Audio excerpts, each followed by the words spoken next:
di ba normally, sabihin na natin for explanation sake, ang normal na tao, sabihin natin, may 5 na white blood cells sa katawan, ang normal. Panglaban sa mga sakit. Panlaban.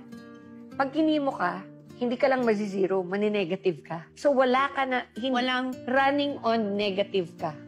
literally, Pag- walang wall. Walang wall. So pag kami pumasok na something yan, Diretso agad. dead na yan. Wala na talaga. Wala nang panlaban eh. 21 days. 21 days yung between chemos. So basically, pag nag-chemo ka, day 1 mo yan. Today. Your body, may natural ability yan na mag-produce ng white blood cells. Pero it takes time.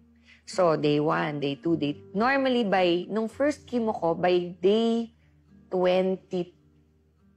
No, 18? Day 18. Kasi 21 yung next chemo. Day 18, tsaka lang ako nag-reach dun sa threshold na pwede na akong tumanggap ng second chemo. Grabe. So, imagine, kaka-recover mo pa lang. Kira ulit. Papatayin agad yung white blood. Again. Grabe yung journey. So, and pag hindi ka umabot dun sa threshold, kunyari day 21 na, negative pa yung, hindi mo pa nare-reach yung 5. 5 yung threshold, di ba? For the immune system. Immune system mo.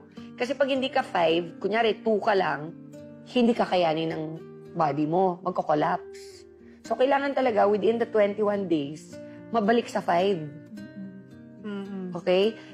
Anong gagawin mo para mabalik sa 5? Anong gagawin mo para tulungan ang sarili mo? Ginagawa mo naman lahat na ng sinasabi ng doctors. Doon ako nag-research. Sabi ko, there has to be something na natural, na hindi more drugs, hindi more medicine. It's barley. Grass, damo. Damo siya. Hindi siya yung... Yung kulay green. Oo. Hindi siya yung... yung oats na. Yeah. Hindi yun. Yung maliit pa lang siya. 20 to 30 centimeters pa lang siya from the ground. So, ikaw yan ang na-research mo? Yes. Tapos, nung nakita mo yun? Tapos, sinabihan ko yung family na nag-aalaga sa akin at the time. Ano nyo naman ako, bilan nyo ako nito. Alam mo, patago, pinasok sa akin sa ospital. Kasi syempre, yung doktor ayaw, di ba? Yeah. Tapos, tuwing ibibigay sa akin yung medicine ko, pag wala na sila, iinumin mo? nilalagay ko sa tubig, iniinom ko. Oh. Sneaky. Pero nakatulong talaga. Imagine ha, yung first ko, day 18, bago nag-recover. Yung second chemo ko, day 4. Balik na agad yung immune system mo. Oh, wow. Dahil dun sa iniinom mo yun.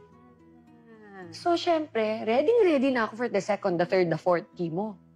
So, bumilis yung process. Bumilis. So, that means, meron talagang something dun sa iniinom ko na nakaka-recover ng katawan. Yun ang na-discover mo. Yes. Yun ang na-realize mo, maybe this is the purpose why I had to go through this. Years later. So, ikaw ang nagdala ng barley sa Philippines. Yes. You discovered it while you were going through your chemo. And the reason why you can talk about the barley is because it's from your own experience. Yes. So, throughout my journey, I had my faith to keep me afloat. And then, after my journey, my prayer was purpose. Show me, Lord, kung bakit mo hinayaan mangyari to sa akin. Ano yung dahilan? Ano yung gusto mong mangyari from this experience? Akala ko, drugstores. But years later, may nakilala ko, after church, I came from church with my daughter. I was sitting in a restaurant in Green Hills with my daughter, si Lexi. And kumain na kami, ganyan.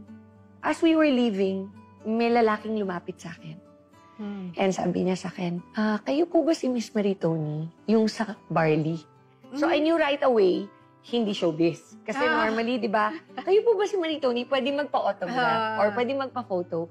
Iba yun eh, di ba? Ito barley. Ito agad, hawak niya yung laptop niya, yung iPad niya. Yung sa barley. Sabi ko, oh yes, ako nga. Sabi niya sa akin, I'm from this company po. I would like to sell your barley, ganyan-ganyan. Ako naman, sobrang no, not interested. Kasi nga, okay na ako dun sa drugstores. Tignan mo how the Lord works, ha? Him and his family were also members of the same church that I attend. okay, that I attended at that time. Divine connections. Divine connections, Ton. Siya talaga ang nag-connect ng lahat Talaga. for you. Everything. Uh-huh. Kaya naniniwala ako na ang most important na prayer ng isang tao is hindi yung, Lord, bigyan mo ako nito. Or Lord, gusto ko ng ganyan. Ang pinaka-important na prayer ng tao is, Lord, ano yung will mo sa buhay ko? Saan mo ko gusto? Kasi maraming pintuan Ton. Maraming pintuan na nagbubukas sa buhay ng isang tao. Pero alin ba dyan yung galing sa Kanya? And paano mo malalaman? Paano? Ang prayer is, kung hindi galing sa'yo, Lord, isara mo. Tama. Isara mo. Alam mo ba kung ilan na, in my 35 years in showbiz, alam mo ba kung ilan na yung mga project na, andyan na, iyon na, biglang nawawala? Yes. Alam mo yun? Yes.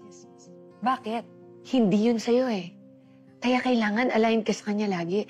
Kailangan sabihin, everyday ang prayer mo, Lord, your will be done. So when people hear your story, what do you want them to see and to hear? I want them to see, first of all, I know, natural sa akin to, Ton. Pag nakita mo, nakilala mo ko, ang lakas ng dating. Overpowering.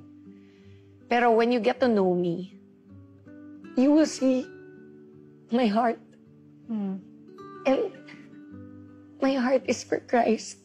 I want them to know that through me, I hope I can be the example na ang pinaka-importanting bagay sa buhay ng isang tao is obedience to God.